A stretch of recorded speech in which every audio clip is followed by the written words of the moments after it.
panelists here today. We did have two other panelists that were scheduled to be here. Unfortunately, they didn't get our email confirmation, something about they didn't back up their systems. It's going around. I heard there's some other groups that don't back up as well. But in all honesty, we've got a great show here today. And, to kind of set the stage, I just want to let everybody know a little bit about what today's topic is going to be about. And as Hamlet might say, to meet or not to meet? That's the question. And on one hand, we have the vegans, and on the other hand, we have the paleos. And you can boil it down to this. The paleos want you to eat meat, and the vegans don't want you to eat meat. Now, if only if it were that simple. The fact is that this is much more complex than that. When you look at eating a paleo diet, it's about going back to a time where things were much simpler. Going back to a time before we had things like GMOs and McDonald's and fast foods, and eating as though the cavemen did. And when you look at eating a vegan diet, eating a vegan diet it's more than just not eating meat. I mean, eating mac and cheese and pizza makes you no more a vegan than standing in a garage makes you a car. Okay, so being able to look at the vegan lifestyle is what people will tell you is it is a lifestyle. It's more than just a diet. It's about a way of living. And so that's what's really important here is that we kind of get this information. And personally, this information has had a tremendous impact on my own life and the value of a plant-based diet, which is really why I was very excited and adamant about with Mark that we do this panel and we really bring this information and education out to everybody. So that's why I'm real excited here. Personally, in my own life, being able to be involved with things that are health conscious, as some of you might have read, I used to have my own show on the Mangru Report over on Fox Business, which is kind of when I started becoming involved with things that were health-minded and wellness-minded. And actually it was at that time where I met somebody who introduced me to healthy living, and during that time made a profound impact on my life. Started eating more of a plant-based diet and even did things like last year or early this year, I ran my first half marathon, looked to run my first full marathon later on within the coming year. And I think it's just so important being able to eat a balanced diet and being focused on wellness. So without further ado, I want to get the debate started here. On representing the paleos here, we have a best-selling author. He's the author of the Paleo Manifesto, which will be available at the bookstore today after today's panel is done. And he'll be also signing books. We have John Durant.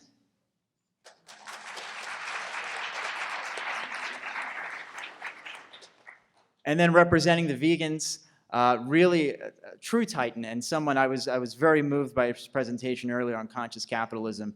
I mean, really somebody who does more than just talks the talk. He walks the walk, a man who speaks with just tremendous authenticity. And we're very honored and very lucky to have him here, John Mackey.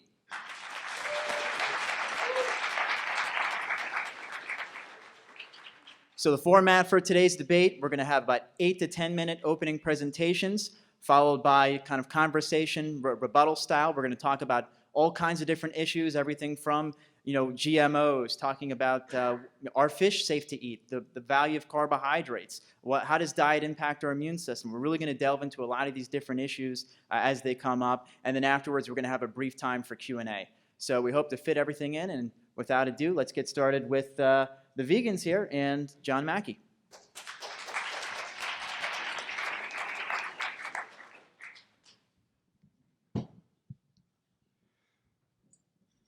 Well, Colin Campbell canceled out today, and well, that left it all up on my shoulders here, but hopefully I'll represent a plant-based diet well. I hope so. So first I want to set the table by, pun intended, just talking a little bit about the overall macro condition that we find ourselves in today in the United States. The United States is a remarkably unhealthy nation, which I'm about to demonstrate to you. And obesity, heart disease, cancer, diabetes, and autoimmune diseases. What people don't realize is these diseases are not common in rural societies that eat traditional diets. They are really a product of modern civilization and modern dietary patterns. And it's my position that these diseases can either be completely avoided or delayed until you're really, really old. Let's take a look at the U.S. obesity rate. We're now 69% of all U.S. adults are overweight, and 36% are obese. Trend lines are still moving up, and this is estimated to cost our economy $150 billion a year. Here you can see that the patterns over the last 40 years, 15% back in '71, and it's up to 36% in 2010. Now, type 2 diabetes often accompanies obesity, and this disease is about to become pandemic in the United States, because we have 11% of American adults who are now type 2 diabetic, but an estimated 35% are pre-diabetic, and that's 46% of all adults are heading towards diabetes in the United States. That is not a happy thing. And there are many health complications, including blindness, heart damage, foot amputations, and definitely an early and unpleasant death. Heart disease, though, right now still stands number one as the biggest killer. Every year, more than, by the way, the first part of my presentations have been on the depressing side. 1.5 million Americans are going to die from heart or stroke every year, and 800,000 will die from heart disease or stroke, and it's 2,200 citizens every single day. Think about that. That's how many people we lost in 9/11. We went out and spent $1 trillion in wars that didn't do anything. But here we are losing 2,200 citizens every single day for, I would argue, a disease that no one should ever get. Of course, heart disease is terrible, but everybody's really scared of cancer. That seems to strike randomly. We all know people that we love have had cancer. We may have had cancer. And more people are going to die in the next 27 months than all the Americans have died in all the wars that we've ever fought since the founding of the Republic. What people don't realize is that there are very identifiable factors for cancer. And by far the two biggest are diet and the use of tobacco. Those account somewhere between 65 and 90% of all cancers traced back to those two, with diet being the biggest one. If you were trying to destroy America, if that was your goal, you couldn't have done a more effective job, probably, than just designing the diet that we currently eat in the United States. It was like it was programmed to kill us. Here you see 62% of the calories are hyper-processed carbohydrates and oils. Oils, sweets, refined carbohydrates. 25.5% are into animal foods, which are also, I might add, for the most part, very industrialized, factory farm beef, factory farm chickens, farm fish, caged eggs, and that's 25.5% of our calories. Americans only eat 12.5% of their calories come from what are whole plant foods, meaning fruits, vegetables, whole grains, legumes, nuts, and seeds. So by the refined foods, which 62%, these are all recognizable foods that people eat every single day: cakes, soft drinks, cookies, donuts, white bread, white pasta, and oil. Most people don't realize that oil is also a highly processed food, with the exception of olive oil, but all the oils, none of them have nutrient density, and they're 120 calories per tablespoon. And we consume a lot of oil. These are what, at Whole Foods, we've identified as the 4 pillars of healthy eating. We should focus on eating natural whole foods, eat mostly plant-based. I'm actually not, it's going to be very disappointing, although I've been a vegan myself for 11 years, I'm not going to make an argument today that the vegan diet is the ideal diet. I think humans have evolved as omnivores, that were primarily plant-based omnivores. And that is the natural diet, to eat mostly plants, supplemented with some animal foods when you can get them. That's how we evolved, and I'd still argue that's an incredibly healthy diet. I am personally a vegan for ethical reasons. That might come in later, but I'm not going to talk about that unless it goes into Q&A. We should choose healthy fats that come from whole natural foods, primarily plant foods. And then we should pay attention to nutrient density, which I'm going to talk about in just a second.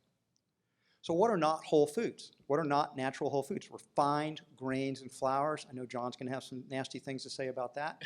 Concentrated sugars of all types. all the artificial sweeteners, colorings, and preservatives, those are not even foods.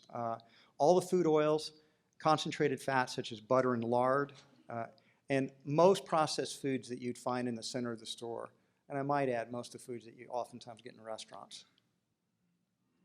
Sugar in the American diet is staggering. The typical average American eats 23 teaspoons of added sugar every single day.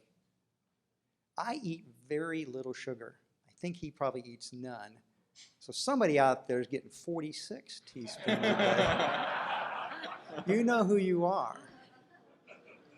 That equates to a 3-pound bag of sugar every 12 days. One 12-ounce soft drink is equal to nearly 10 teaspoons of sugar.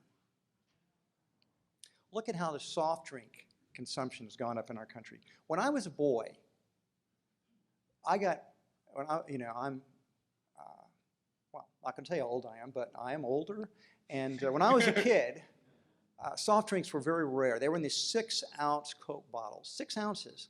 And we only got those when we were extremely well behaved, which in my case was not that often. So, but you can see that it's leveled off a bit. And of course, Americans now drink a lot more diet artificial sweetened sodas. Cheese consumption. Look what we've done in the last 100 years. We went from about 3 pounds per capita to 33.5 pounds per capita. Again, I eat no cheese. Somebody out there is eating 67 pounds of cheese. So why plant-based? What's so good about plant-based? Well, there's a lot of evidence that plant-based diets whole plant food diets minimize our risk for heart disease, cancer, diabetes. The China study, which Colin Campbell's not here to represent his thinking, is not here, but he argues that 90+% of your calories should come from plant sources. The work that Dan Buttner's done with the blue zones, where he identified long-lived peoples. If you read about each one of those long-lived peoples, you will see that most of them, including the work that John Robbins did with his book Healthy in 100, that Alexander Lee first did with the long-lived peoples around the world, they mostly eat plant-based diets. I'm going to show you a chart in just a minute. Dean Ornish's work with reversing heart disease, Esselstyn's work with reversing heart disease, Joel Fuhrman, John McDougall, Neil Barnard, they all argue for very heavily plant-based diets. Here you see some of the similar traditional diets. I got this from John Robbins' book. The SAD diet stands for the Standard American Diet. So you can see these are all carbohydrate eaters. I mean, that's mostly eating traditional starch, whole starch foods, because you can see that they don't have any sugar. They have 0% consumption of sugar. They have 0% obesity in the cultures. And none of them are vegans. There's never been a civilization in the history of the world that we know about that was vegan, okay? But they've all been mostly plant-based. And you can see so are these long-lived peoples. And mostly plant-based, from 90 to 99%. And a little bit, not low fat, but low to moderate fat, as they're eating somewhere between 15 and 20% of their calories from fat. By the way, fat is in virtually every food. I mean, every whole food has got fat in it, so you can't really avoid fat. I mean, I have steel-cut oats frequently for breakfast. Had them this morning. I travel with a rice cooker. I cook them up in the morning for myself. That's 13 to 14% fat, just regular steel-cut oats. So fat is not difficult to get. And very few people or anybody is suffering from fat deficiency in their diet.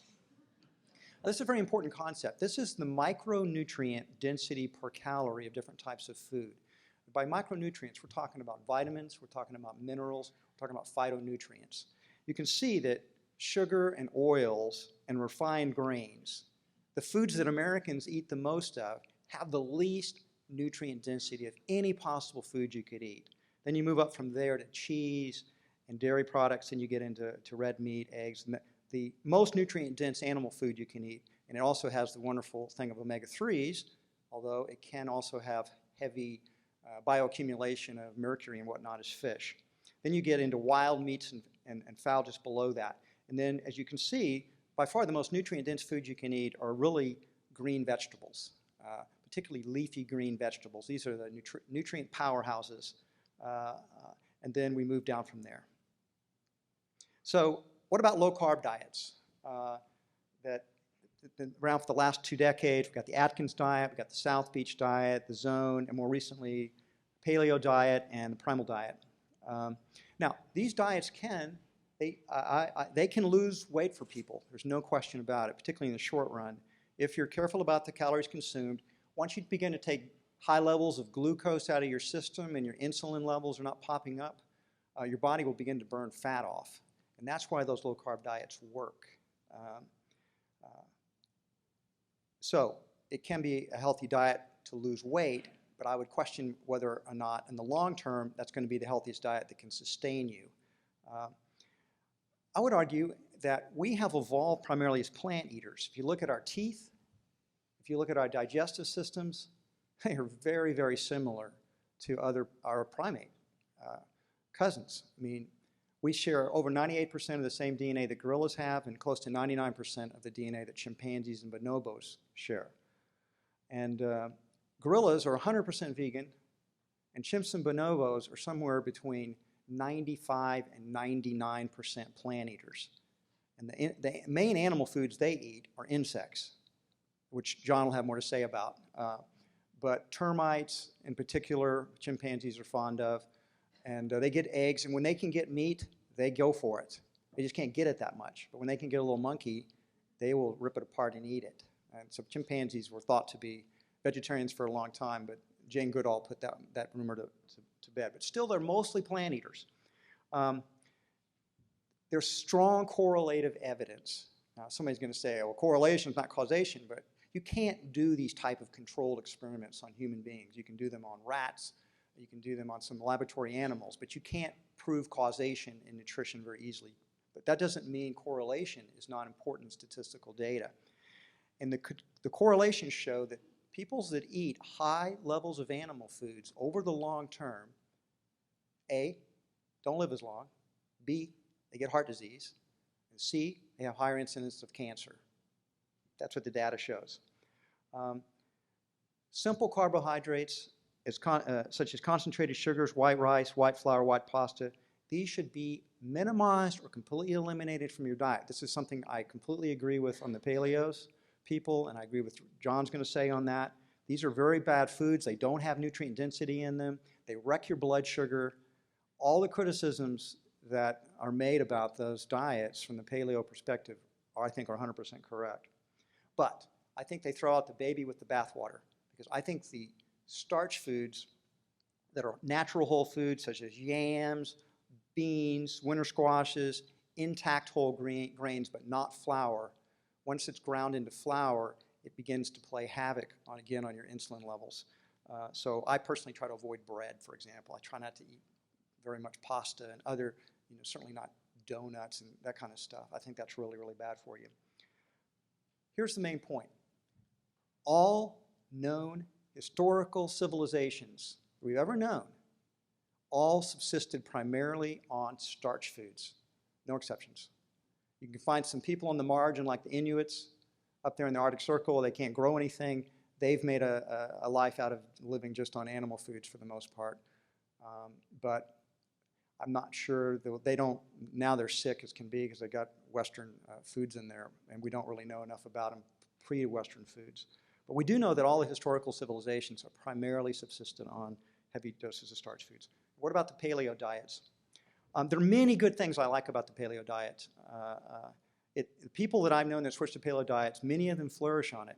And it's because they stopped eating all the garbage. They stopped eating all those processed, refined carbohydrates, the sugar, the white flour. And by God, anybody that gets off the standard American diet is going to do better. I promise you. Also, a lot of the paleo people do not eat dairy products. And I don't think dairy products are healthy food. Again, these are very manipulated animals. If you can get a cow yourself and take care of it and love it, or you have a friend that's doing that and get milk that way, or goats, that might be okay in small quantities. But I'm in the grocery business, and I tell you what they're doing to cows would shock you if I went over it with you. It's horrible, and it's all about turning the cows to raise their productivity. I would argue that's non-healthy foods. And then I would say that the long-term risk of obesity, heart disease, and cancer from a heavy animal foods diet is something that we don't know yet. We'll see how the paleos do in 30 years. It'll be very, very interesting to see how it works out for them. A couple things, and I'm going to wrap up here. At Whole Foods Market, we have something called the Total Health Immersion. And since we launched this back in 2009, we've had 2,900 team members at Whole Foods Market go through this. These are our sickest team members. These are team members who are obese, who have type 2 diabetes, who have heart disease, or who have a very high risk of cholesterol, high-risk cholesterol and blood pressure.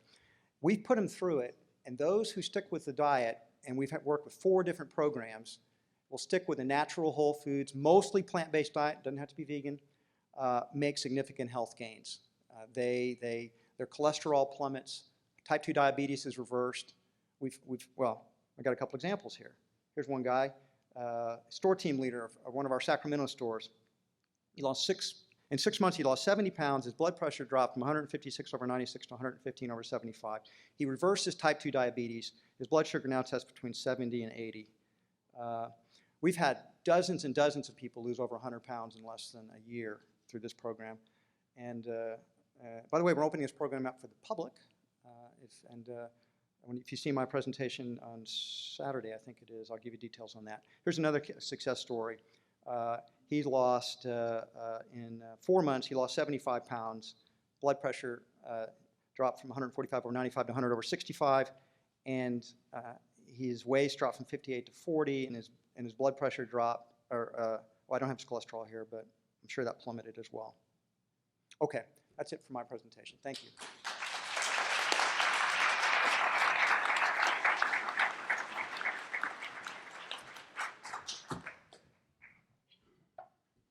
Let's see. Is there a way to? You can close it up. Just close it. Or close the file. Just close the top, and now we'll turn it off. It'll turn it on.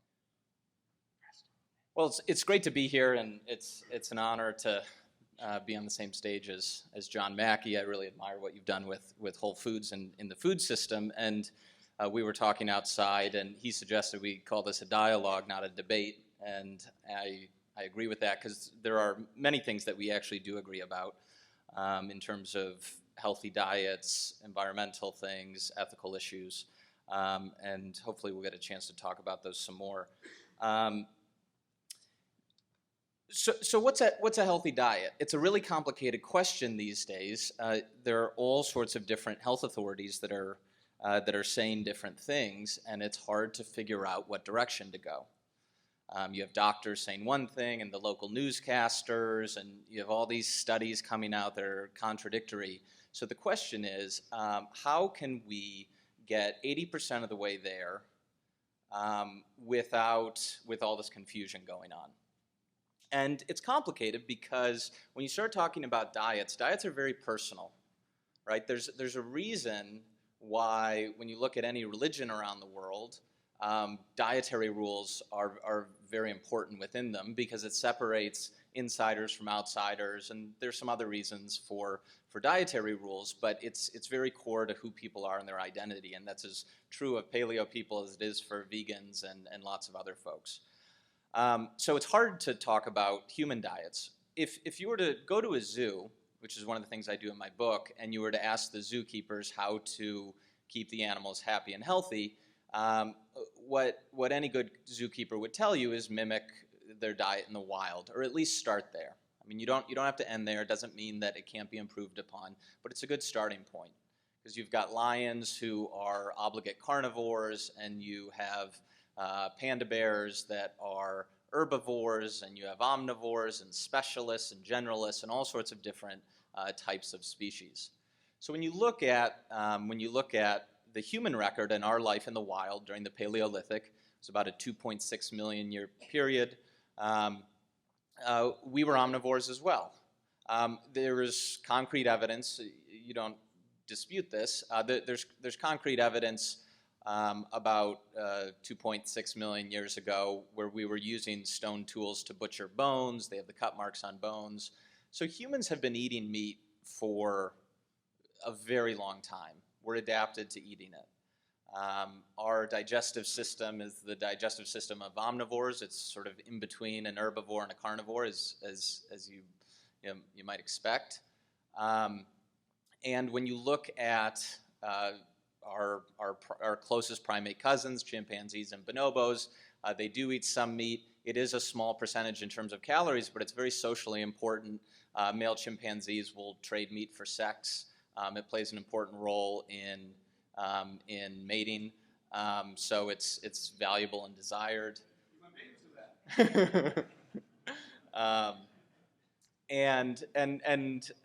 So it plays an important role.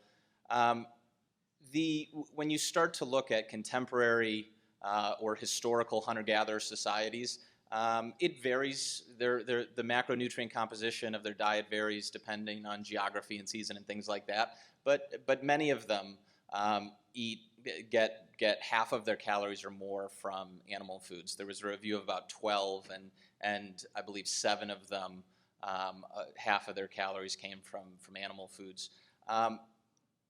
I did take issue with the slide that you had showing the nutrient density of different foods. If animal foods are extremely nutrient dense, But not per calorie. so I pulled up some stats comparing kale and beef liver, and 100 grams of each. And beef liver is higher in phosphorus, potassium, iron, zinc, vitamin A, vitamin D, niacin, vitamin B6, vitamin B12, folate. It's extremely nutrient dense. You divide it by carbohydrate has 4 calories per gram, and fat and protein have 7. So Fat has 9. 9. So even by a factor of 2, there is 20 times more phosphorus. Kale doesn't have any vitamin A. So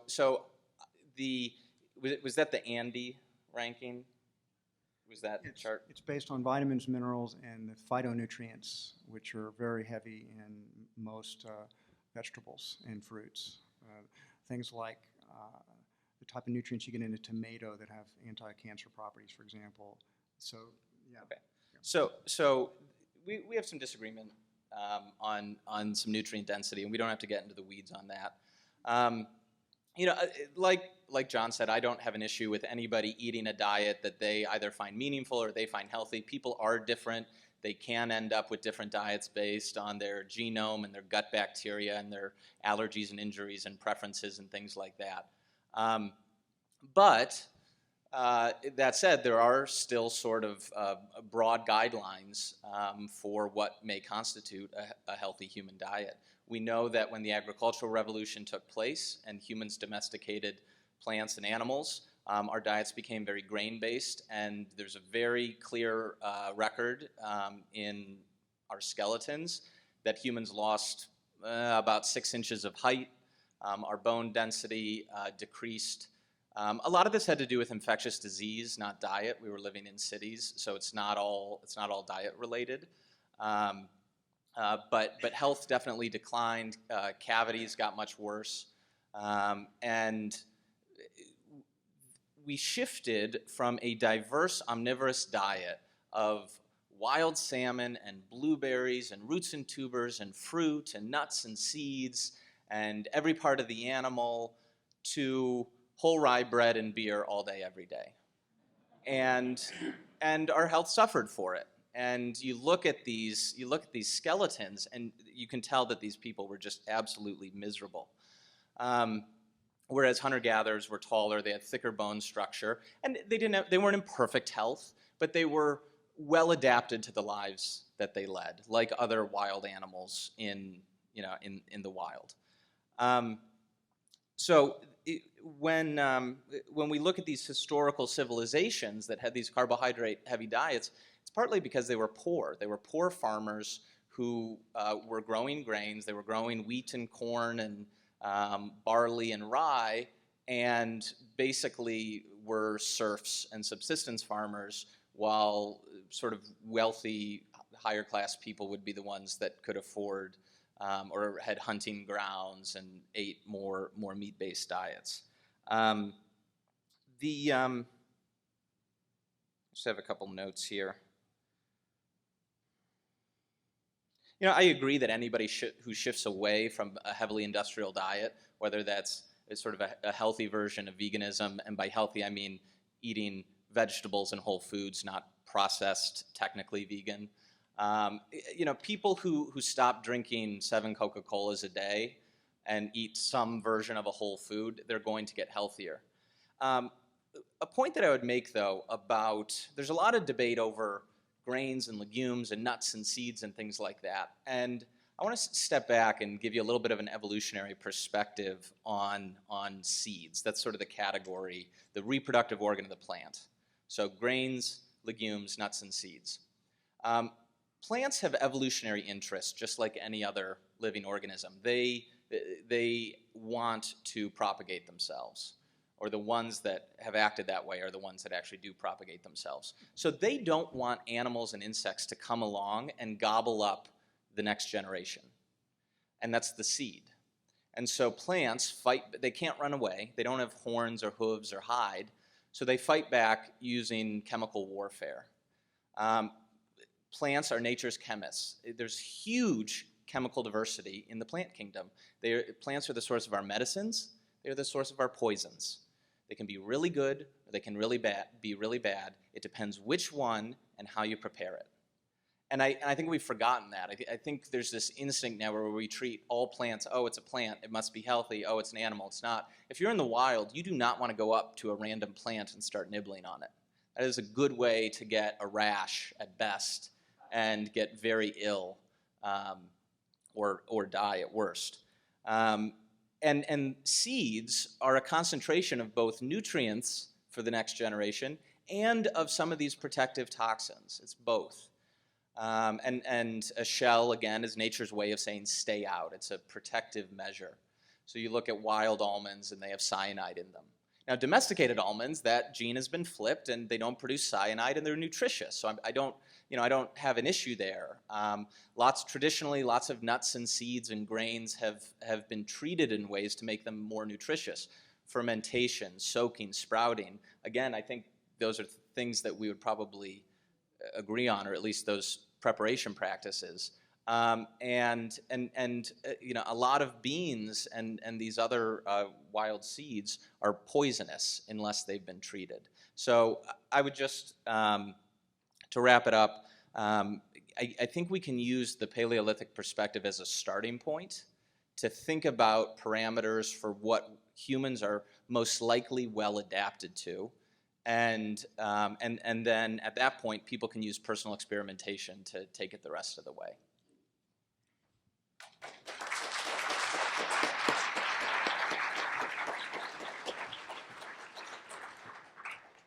It sounds like they agreed on a lot. You know, they had to cut out processed foods, cut out starches, and No, we're not cutting starches out. Oh, okay, all right. He says he wants to cut the starch. He doesn't. Well, as a member of the media, it's my job to stir the pot. So this is what we're going to do right now. We're going to stir the pot a little bit. We're going to get these guys engaged and really kind of dig deep into some of the issues that you guys want to know about. So one of the things I want to ask to John is that a lot of people say, well, people who are vegans, it's not just that they eat a plant-based diet, but these guys are exercising, they're keeping their stress low, they have all the right habits. And we've been eating meat for thousands of years. So it's not so much that eating plant foods is really making them better, but it's all the other things that they're doing. That's for you, John. Oh, you're both John. Mackey. Well, I know healthy vegans and I know unhealthy vegans. I know a lot of junk food vegans. I know healthy paleos and I know unhealthy paleos. So diet is one component for health. And I would think it's probably the most important, but also exercise, rest, sleep, attitude is very important, love is very important. So there are a lot of factors that go into making up health. I have not found vegans are more conscious in general, but so many vegans are activists. And activists, remarkably, whatever movement they're in, including the freedom movement, activists can work themselves way too hard, not rest enough, feel guilty anytime they're not working. And a lot of vegans fall into that category. So I'm not sure I agree with the statement that vegans are necessarily healthier. it's not being vegan that makes people healthier. It's getting the crap out of your diet and eating mostly plants and eating. And something John and I do agree about. You've got to, in some ways, experiment, and you got to find what foods work best for you and what foods don't work best for you. And it is true that not only from an evolutionary perspective, he's correct. I mean, plants are evolving for their own purposes, and you need to eat a diversity of plants, and so you're going to have some allergies to some. Some people are allergic to gluten, for example. Some are allergic to soy. Some are allergic to eggs. Some are allergic to dairy. A lot of people are allergic to dairy. So you've got to find out. I urge people to pay attention, be conscious of how you react to foods when you eat them, as well as do regular blood tests and find out what your cholesterol is. Find out if you're responsible for your own health. Well, John, on the topic of food allergies, because we've actually seen millions and millions of Americans find that they had food allergies that we never thought that existed before. Things, gluten now. If you go to P.F. Chang's, there's a gluten-free menu. Things like rice, soy, peanuts, everything that we're seeing. Do you think that these new food allergies, are they coming from things like GMOs that are now in our foods, or are they coming from basically the destruction of our immune systems via our poor diets? I think it's coming from overeating the foods. Mm-hmm. I mean, in America, we eat way too much wheat, corn, soy, from industrialized processed foods. People aren't even aware they're eating it. Corn is ubiquitous almost. If you eat whole corn, it's fine, but we're getting sugar and high fructose corn syrup. We're getting exposed to these foods in low-grade ways all the time. And I think over time, repeated exposure, it's like the first time you're exposed to poison ivy, you may not have a reaction to it, but if you get multiple repeat experiences, you're going to develop an allergy for it. And I think it's the same way with food. If you eat any kind of food too frequently, your body may develop an allergy to it because you're getting too many of the toxins. There are toxins in almost every food. You're getting too much of it, and you can develop an allergy. And we've also destroyed our gut bacteria through overuse of antibiotics and alcohol consumption and decline of live culture fermented foods and wheat, corn, and soy intake. And food allergies aren't the only autoimmune conditions that have been rising. All types of autoimmune conditions have been going up, and a lot of those originate in the gut. So if you damage and destroy your gut, then the immune system can become hyperactive and respond to threats that might not actually be threats. Well, one of the things we're going to do right now, we're going to go into the Q&A session. So I think since Mark's the founder of Freedom Fest, he gets to ask the first question. I don't answer questions about GMOs in public forums, so don't ask me any questions about GMOs. I don't talk about sex. John or Durant GMOs. does talk about that if you read his book. I finished just reading a book called Grain Brain. Have you seen that book? Yeah, I read it. And it's kind of a paleo diet type of thing. I mean, every suggested diet included meat and stuff. But the thing that really surprised me more than anything was his argument that study after study says that high cholesterol is not bad. So is high cholesterol good or bad? Do you have any thoughts on that? Well, high cholesterol does correlate. I'm not saying it's the cause, but it correlates with both heart disease and with cancer. So is it causing that? Or, I don't know, but it shows up. And low cholesterol is associated with suicide, mental illness, cancer, mortality. Uh-oh, I have very low cholesterol. So our understanding of cholesterol or over the last 50 years has been very halting. And it used to be that all cholesterol was a unitary molecule and it was all bad. And then we realized there was good cholesterol and bad cholesterol. And then there were different types of HDL or LDL. And so I think most of the cholesterol you eat in your diet gets excreted in your feces. Well, it comes right out. Yeah. One of the best evidences about cholesterol is the long-term Framingham study that has been going on for 60 years now. And there are only 3 known cases of anybody that's ever died from a heart attack in the Framingham study, and we're talking about well over 100,000 people at this point, who maintain cholesterol below overall cholesterol below 150. So generally, if you can maintain your overall, not through drugs, but through diet, if you maintain cholesterol below 150, chances are you may commit suicide, but you will not die of a heart attack. I'm very pro cholesterol. I Well, think time will tell. there's studies that have come You're out. a young man. Let's see how it works out for you. I think we're gonna arm wrestle by the end of this thing. Well, I'm twice your age. That's not fair. You can use 2 arms. How about my leg? Okay, John, I know you've been high on the China study. Have you seen anything that would refute the methodology or anything that went into that study, and you still a big believer in it? And secondly, I didn't quite understand why you say you don't eat meat for ethical reasons. Are you saying if you want to live to be 100, it's okay to eat a little bit of meat and a little bit of fish, or would you just eliminate them both? Like, I mean, the longest lived peoples were not vegans. They were plant-based, and they ate mostly natural whole food plants, but did eat some animal foods, like wild-caught salmon or grass-fed beef or some natural raw dairy and goat milk and things like that. So small quantities of animal foods are consistent, and they also, unless you're a very intelligent vegan that really knows your stuff, you can develop certain nutritional deficits over time on a strict vegan diet, which is evidence that vegan is not a natural human condition. For example, B12 is one that is not found in any plants. And You're making all my points for me. But I'm arguing for that 90 to 99% plant-based diet, and I think that's the healthiest diet. So, but I think a vegan diet can be extremely healthy. I'm a pure vegan, and I think my diet's extremely healthy. I do supplement, and I check my blood regularly, and I don't get sick. I'll, the end of the day, it's how does it work for you? Are you healthy? Do you live long? How's your weight? How's your blood pressure? How do you feel? How's your vitality? How's your resistance? How strong is your immune system?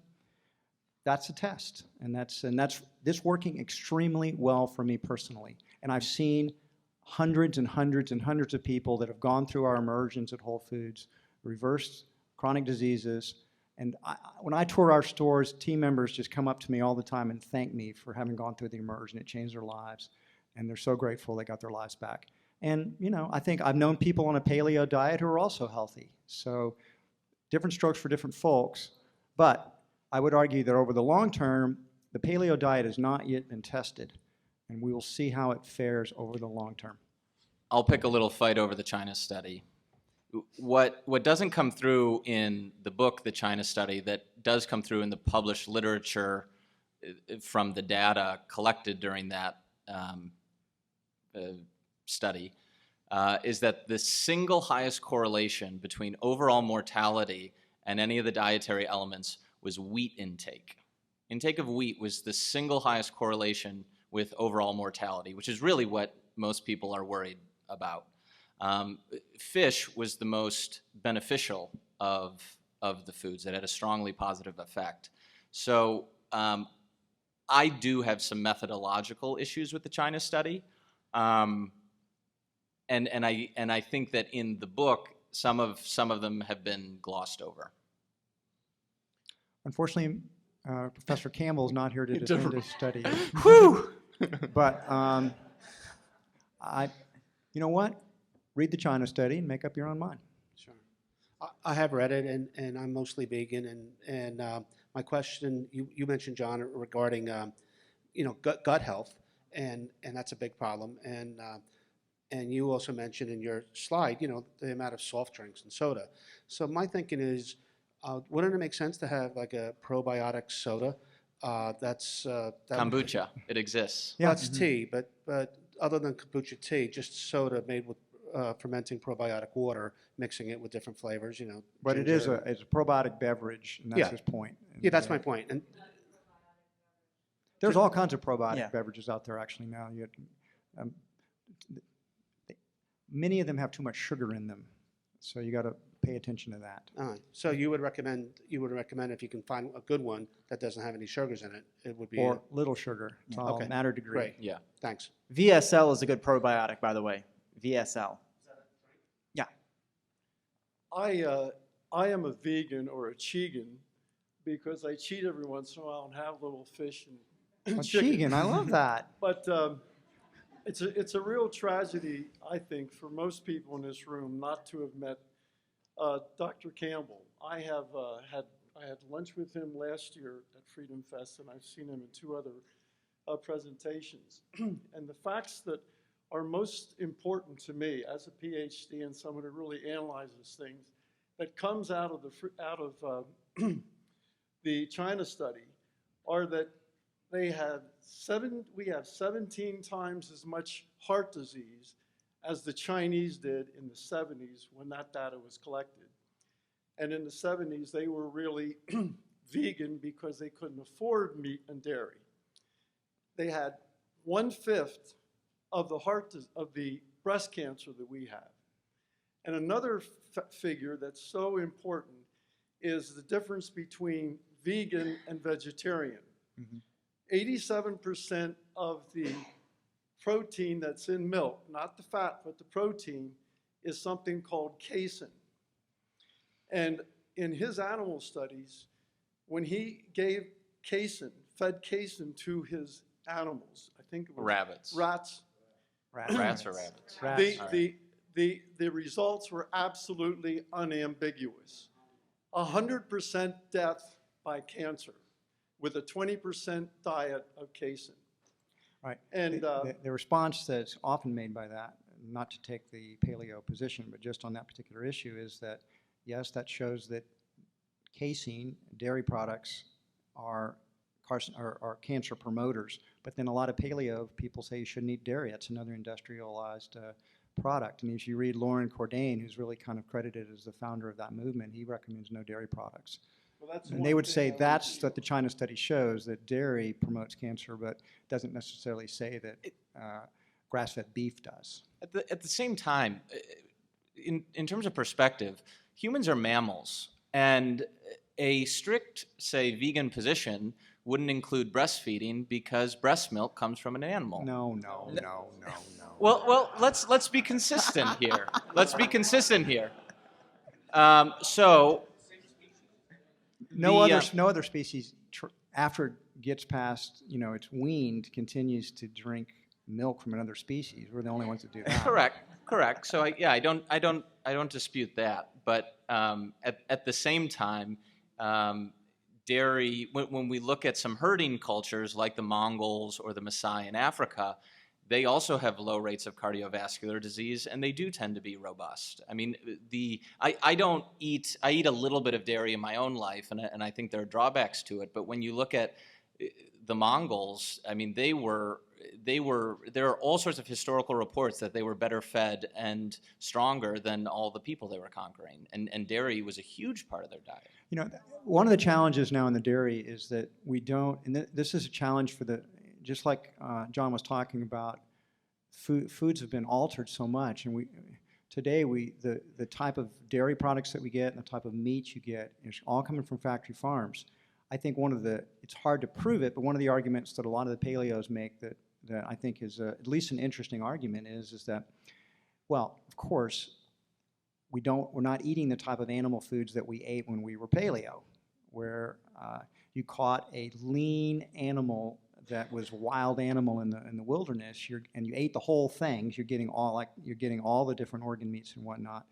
That had a completely different nutritional profile than a corn-fed fat beef, prime beef that's got loaded with fat marbled in the meat. That's a completely different type of animal food. Or dairy cows that have been altered genetically in order to maximize their milk production. They produce 5 times as much milk as they did like 80, 100 years ago. It's astounding what we've done to those animals. And so arguably, that's not what the Mongols were doing. They were. Just as an aside, just one thing, in case you didn't know this about John Durant, he does keep a refrigerator filled with meat, with animal organs next to his bedside, just in case. It's no longer next to my bed. We found a spot for it in the kitchen. She insisted. It's weird, and he knows that, guys. He knows it.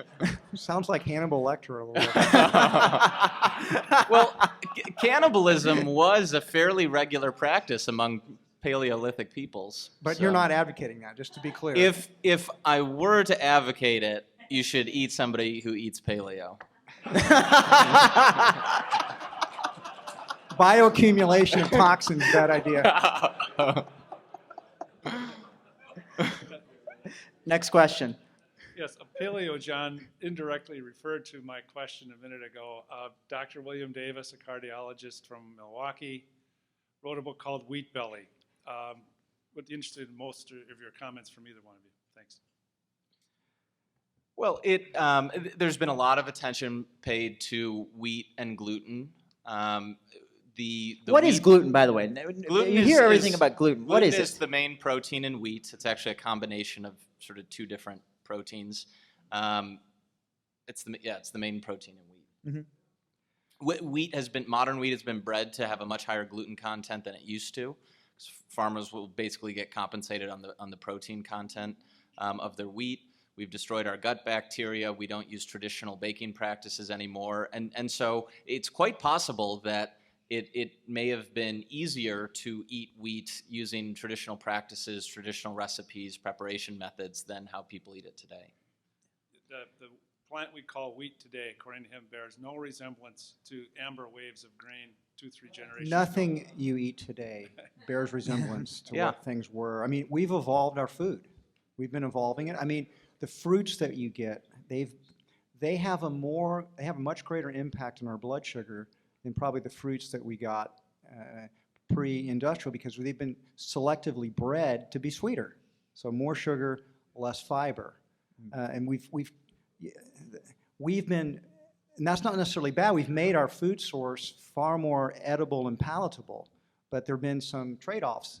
And in the case of fruit, we're getting a much higher dose of sugar than we used to one time get. And that's something why you have to pay attention. You can't eat too many fruits, or you're messing again with your insulin levels. I have read Wheat Belly, and for those of you that want to YouTube this, it's pretty interesting. They made a video called vegan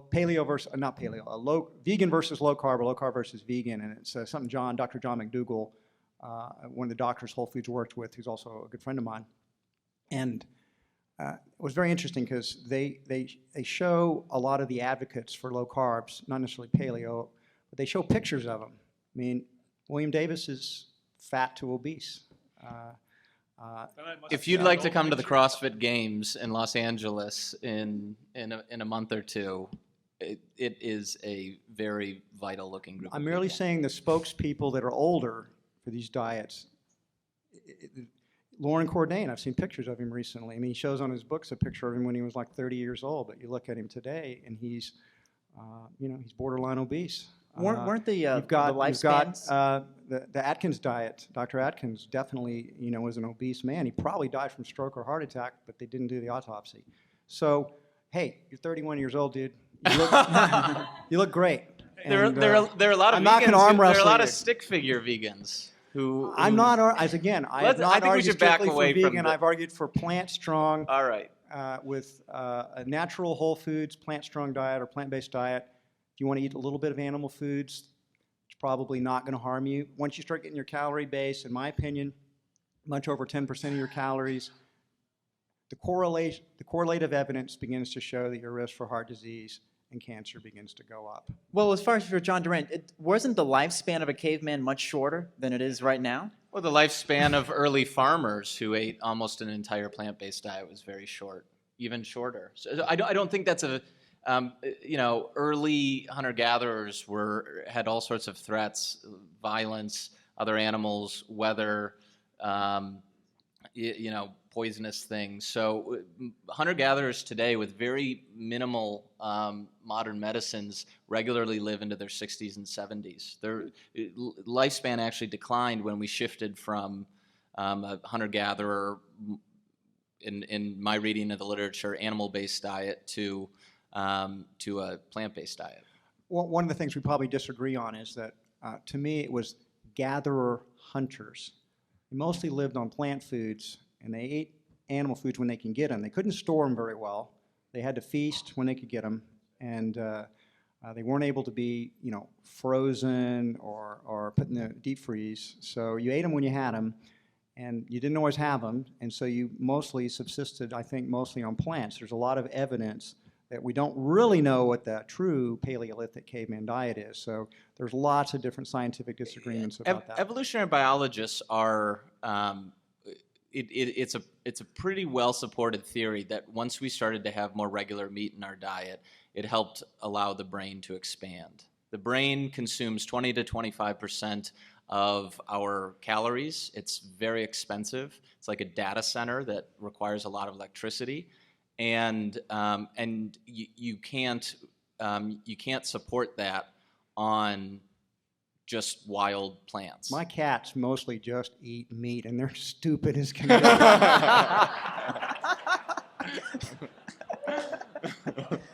Well, you probably shouldn't feed them fancy feasts. So that, Yeah. We'll go to the next question. You refer to Dr. Furman and Dr. McDougall.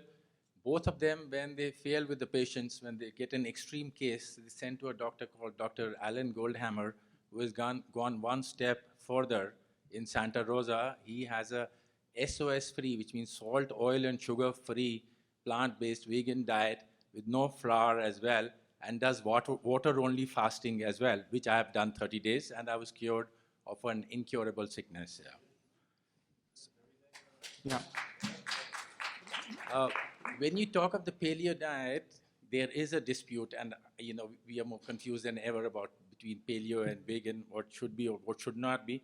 But paleo does not address that meat these days comes with growth hormones, with steroids, with pesticides. That's why you should shop at Whole Foods Market. Yes. Yes. Have you got rid of all of these? Yes. You have. Paleo And folks what pay a about lot of what attention. about the mercury in the fish? Have you got rid of the mercury in the fish? Only the small fish you're likely want to eat only the small fish because they're not that much contaminated Well, with mercury. you need to go into one of our stores and look at our sustainable fish program, which is ranked #1 by Greenpeace for the last 2 years. One in relation to that question, one issue that I'll bring up is the effectiveness. I want to question the effectiveness of vegetarianism to actually change the factory farm system, because it's vegetarianism and veganism is essentially, from an economic standpoint, a boycott on meat. But boycotts only work if you can get a significant portion of people to engage in them to change the behavior of the major players. But if 5% of the population or 2% of the population doesn't eat meat, the big agribusinesses lose some money, but it's a one-time hit, and then they turn around and sell industrially grown soybeans as Boca burgers right back to vegans and vegetarians. Whereas if you get a bunch of folks that are willing to pay top dollar for properly raised animals, properly caught fish, that creates a profit motive to get entrepreneurs to actually create a better system. Next question. My business model. I was wondering if you guys would agree to do a blood panel comparison, and we could all judge for ourselves. Well, I think they were going to do arm He doesn't wrestling. think if I show good cholesterol, he's going to say that's bad. I'm going to commit suicide. I mean, I'm happy to share all my numbers, but that's not a good scientific way to arrive at an answer. I mean, I'm an open book, but we should try to move beyond anecdote to science. And even things like cholesterol, when you look at things you find in a normal CBC, don't always tell the true picture of a person's health. I mean, we see a lot of stage 4 cancer patients over at the Stem Cell Institute, and they have actually perfect CBCs. They're actually normal down the line. And so you really can't get a true measure of somebody's health by looking at that. You really need to look at the person's immune system. He talked about the microbacteria within the gut, and then looking at what's going on within the lymphocytes as a real measure of health. Next question. Yes. Great. Talk about numbers. I'm a vegan. I'm mostly raw vegan, and I did that for health reasons. I've lost 42 pounds over the last year and kept it off by being a raw food vegan. I'm a graduate of the Hippocrates Health Institute Health Educator Program. I have a couple comments in response to lack of B12 in the plants. That's true. But according to the China study in Chapter 10, you can hold on to B12 for up to 3 years. You store it. I get my B12 from blue-green algae and spirulina. Great sources of B12. They're not that great of sources. well, blue-green algae has like 1,200% per serving of B12. But I can't believe that you say that you're pro-cholesterol when 500,000 people will have their chests opened up and have heart bypass surgery every year. We don't have a dietary requirement for cholesterol. The liver makes cholesterol, and it's clogging our arteries, and it's creating acidosis conditions. And we didn't even talk about acidosis. Well, Meat is acid-causing, and it Let me leaches respond. calcium from the bones. So I'll let you respond. I just want to say no to paleo. Oh. Thank you so much. I really do respect both of you on the panel here. But After disrespecting you, I really do respect you. you know what though?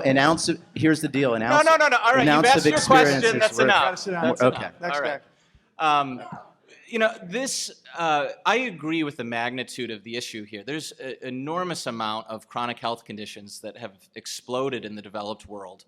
And for the last 50 years, this country has been just on this huge anti-fat crusade. And fat is become this devil, this boogeyman. And the most two recent big meta-studies that have come out on saturated fat, for example, over the last 4 years or so, which have gotten a lot of press, have basically concluded that saturated fat intake does not have any relationship to cardiovascular disease.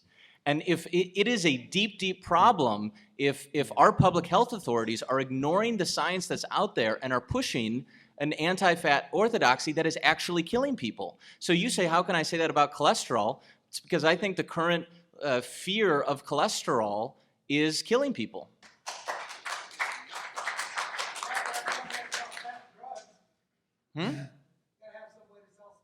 Yeah, seriously. Okay, you've talked a lot about vegetables and vegetarian diets or veganism, but you haven't addressed, at least I haven't heard a whole lot, about how you eat the stuff. I mean, it makes no difference if you eat only vegetables and you overcook them and there's nothing left in them, or you buy vegetables that don't have very many nutrients left because they took a week or two to get to you. It's a great comment. I mean, how we cook fermented food. I eat a mix of raw and cooked foods. Foods that are organic or local often are more nutrient dense from good soil. So it's absolutely important. I mean, yeah, it's obvious you ought to eat as fresh food as possible. Well, one of the knocks that people have is that to eat a vegan diet, it's that the vegetables taste bland, or they don't like the way it's cooked, or they don't like how they taste, and that your mother would always say, eat your vegetables. You never really liked it. How do you make eating vegetables something that's tasty and people like? This is a Put butter on them. This is a very important. That's bad. Paleos don't like butter. This is very important. You will learn to like whatever food you eat. That's a simple truth. You can run and discover that yourself with your own experiments. Every culture likes their own food they grow up on. The trick here, and our palates and our taste buds turn over very quickly. And I've taught myself. I grew up on the standard American diet. I just grew up eating crap, and I never ate any vegetables. And I re-educated my palate by, if you expose yourself to food somewhere between 10 to 15 times, you'll learn to like it. You'll go from, I don't like that, to, yeah, I don't really like it, but I can eat it, to, that's not so bad, to, that's good. I know that, have another helping of that. And we should teach our palates to eat the healthiest foods we can. Because there's no loss in pleasure. The thing that holds people back and prevents them from eating a healthy diet is their fear that they're going to lose pleasure. And the secret to that is to know that if you continue to persevere and you continue to educate your palate, you will learn to like the foods that you eat. And it's easy to test, to do the empirical test for that. And of course it helps if you develop skill in cooking. I happen to like vegetables, but I oftentimes, he puts butter on it. I might put a bean sauce on it. I might create some kind of nut sauce and mix it with the vegetables in a little bit. There's lots of interesting ways to make vegetables, which I think taste pretty good, taste even better. But it does require, one of the things that's being lost in America is any type of average person's skill in cooking. And if you want to be healthy, you're not going to get it at restaurants. And you should, one of you in the family unit should become a skilled cook. It'll repay itself in pleasure and health many, many times over. Our last two questions. Thanks for both being here, and I totally agree with that. After going a Whole Foods plant-based for 2.5 years, I would honestly, I think a green smoothie tastes better than cheesecake now because my palate's changed. But my question had to do with the China study, and so I guess it's really going to you, John.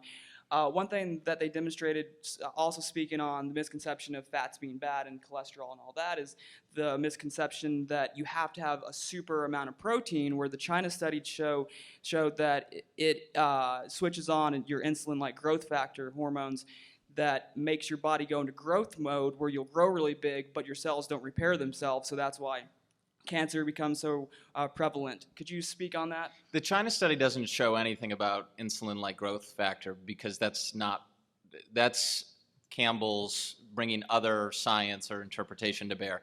For those who aren't aware, the China study was what's called a large observational or correlational study conducted mostly in the 70s in China. What they did was they aggregated there are different sort of provinces in China, and they aggregated data at the province level for about 60-some different provinces. And then they had aggregate statistics for the typical diet that was eaten within that province, and because China was very poor at the time, it was fairly similar. But you still lose a lot of data there. There's an average diet for an entire province, like an entire state in the U.S., and then they had aggregate health outcomes for that same province. That's having 65 data points is not much. I mean, there was lots of underlying cases, but those were all rolled up and aggregated into about 65 data points, and it's portrayed as if it's this like amazing huge study, and it's not. I mean, it's 65 aggregated data points that are then correlated with a much larger number of health outcomes. And in terms of statistical power, it's actually not that high. But when you look at the correlations, the strongest correlation is wheat intake with overall mortality. But if I could just add, like the China study, Campbell's book isn't just the China study, it's also a whole wealth of literature that he's collected from other studies and his own studies since the actual China study itself in China. You know, one of the best data points in all this discussion, which hasn't really been talked about, are the work that a lot of these doctors have done, the clinical data that people like McDougall and Esselstyn and Furman have done for years. And as I said in my presentation, when Whole Foods, we've taken 2,900 team members and sick team members and put them through this process. And you know, I don't know if it's the perfect diet. These doctors have different. Some are vegan, some are not vegan. There could be a very skilled paleo doctor who might have good results, but all I know is that this diet works for anybody that stays on it. I've yet to see anybody at Whole Foods stay on that diet and have bad results. So I'm sticking with the Whole Foods natural plant-based diet, and I'm vegan for ethical reasons, but I don't think eating small quantities of animal foods is inconsistent with good health. I agree that we evolved as omnivores, and human beings are primarily plant-based omnivores. And if you eat natural whole foods, plant-based omnivores, don't eat a bunch of processed carbohydrates, sugar, white flour, and crap. And if you want to eat some animal foods, I think you're going to be a very healthy person. That's what I think. Last question.